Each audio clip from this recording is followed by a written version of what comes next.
Bismillahirrahmanirrahim. Apakah manhaj salaf itu suka mengkafirkan? Sehingga ketika saya menjawab itu orang mengira saya jubirnya salafi. Padahal kemarin saya dapat kiriman dari teman.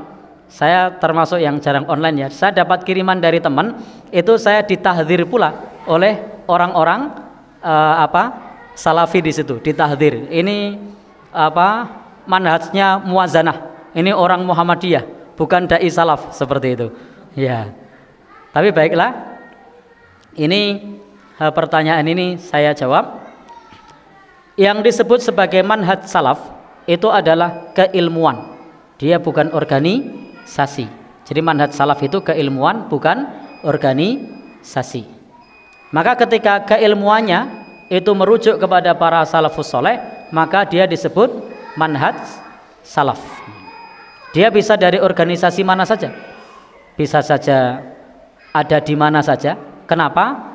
Karena manhaj salaf itu adalah keilmuan. Nah, ketika kita merujuk kepada ulama madhab yang empat itu salaf. Maka ketika kita merujuk kepada mereka, itu manhaj salaf. Ketika kita merujuk kepada para sahabat, maka itu manhaj salaf. Ketika kita merujuk kepada Nabi SAW, maka itu manhaj salaf. Nah, jadi manhaj salaf itu adalah jalan hidup yang ditempuh oleh para salafus soleh. Nah, jadi jalan yang ditempuh oleh para salafus soleh itu yang disebut sebagai manhaj salaf. Nah, termasuk dalam hal ini ketika kita mengkaji Al-Quran, mengkaji hadis Nabi dengan pemahaman para salafus soleh, itu juga manhaj salaf. Meskipun bisa jadi itu tidak menamakan dirinya salafi. Meskipun itu tidak menamakan dirinya salafi. Ketika apa yang dikajinya itu adalah sesuai dengan dalil yang ada dalam Al-Quran, yang ada dalam hadis Nabi, apa yang dipahami oleh para sahabat, apa yang dikemukakan oleh ulama madhab yang empat, maka itu adalah manhaj salaf. Nah, meskipun tidak mengaku dirinya salafi. Nah, adapun salafi itu adalah orang yang mengaku sebagai pengikut salaf. Sebagaimana Muhammadiyah itu adalah orang yang mengikuti Nabi Muhammad SAW. Lalu kemudian dibuatlah organisasi Muhammadiyah untuk punya komitmen bersama untuk mengikuti Nabi Muhammad SAW. Maka kalau pertanyaannya adalah apakah manhaj salaf itu suka mengkafirkan, maka jelas manhaj salaf tidak punya pemahaman mengkafirkan. Karena manhaj salaf itu adalah apa yang diajarkan oleh Nabi SAW, oleh para sahabatnya, oleh para tabi'in, oleh para tabi'ut tabi'in, termasuk juga oleh para ulama mazhab yang empat, itu mereka adalah manhaj salaf. Maka jalan hidup yang ditempuh oleh para salafus soleh, at-tamassuku bima kana alaihi ashabu Rasulillah sallallahu alaihi wasallam. Kalau kemudian ada yang suka mengkafirkan, maka itu bukan manhaj salaf, itu namanya khawarij. Jadi khawarij ini yang suka mengkafirkan. Maka paham takfiri itu ada pada paham orang-orang yang mereka mengkafirkan pelaku dosa besar. Jadi orang-orang khawarij itu mengkafirkan pelaku dosa besar. Dan juga mereka menghalalkan darah kaum muslimin yang dianggap melakukan dosa besar, dan itu adalah paham khawarij. Dan paham khawarij ini patut untuk diwaspadai karena menghalalkan darah kaum muslimin, termasuk menganggap negeri ini sebagai negeri kafir yang para orang-orangnya boleh untuk diperangi. Itu namanya paham khawarij. Nah, kalau di Muhammadiyah enggak. Kalau di Muhammadiyah itu di negeri kita ini namanya Darul Ahdi Wasyahadah, negeri perjanjian dan persaksian. Karena negeri ini disepakati oleh muslim maupun non muslim untuk membuat negeri bersama. Dan memang menurut Syekhul Islam Ibnu Taimiyah, negeri itu ada 3. Ada negeri muslim, ada negeri kafir atau non muslim, ada negeri campuran. Sementara kalau negeri ini menurut Muhammadiyah adalah masuk kategori negeri campuran karena dibuat atas kesepakatan.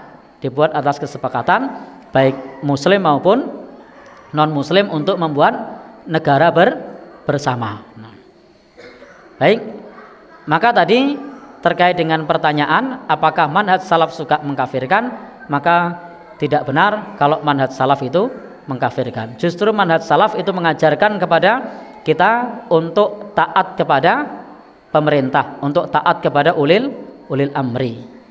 Nah, kalau di Muhammadiyah itu ketika disebut ulil amri itu ada 2. Nah, ketika disebut ulil amri itu ada 2. Yang pertama adalah umara, yang kedua adalah ulama. Umara itu dalam urusan kebangsaan, kenegaraan, itu taat dengan pemerintah. Yang kedua dalam urusan keagamaan, ulama.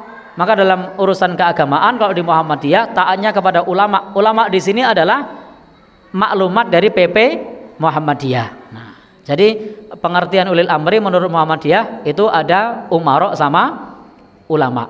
Nah, umara itu adalah untuk urusan kenegaraan, kebangsaan. Maka warga Muhammadiyah juga taat, ya bikin SIM, bikin KTP, taat lalu lintas, apalagi bayar pajak. Nah, taat. Tapi dalam urusan keagamaan, maka ketaatannya kepada ulama yang ada di PP Muhammadiyah atau maklumat dari PP Muhammadiyah. Baik. Jadi intinya kalau manhaj salaf tadi pemerintah itu ditaati selama tidak bermaksiat, Sehingga kalau kemudian ada orang yang menisbatkan dirinya kepada salaf, ada orang yang mengaku dirinya salaf, lalu kemudian mengkafirkan orang, maka itu adalah oknum. Karena manhaj salaf tidak mengajarkan untuk mengkafirkan orang lain.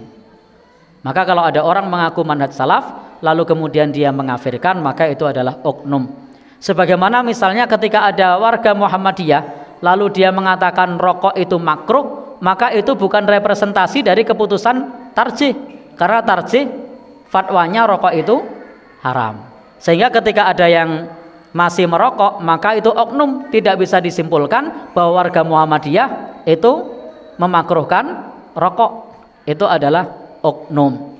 Demikian pula ketika ada polisi ketika melakukan tilangan, dia mau terima duit, tidak bisa kita simpulkan bahwa polisi semuanya suka melakukan pungutan liar. Itu adalah oknum walaupun banyak. Nah, berarti banyak oknum. Nah, ya.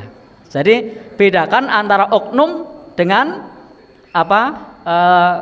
komunitas. Bedakan antara oknum dengan komunitas. Baik itu komunitas profesi, komunitas keagamaan, komunitas organisasi, itu selalu ada yang namanya oknum yang tidak mewakili, tidak menjadi representasi dari komunitas tersebut.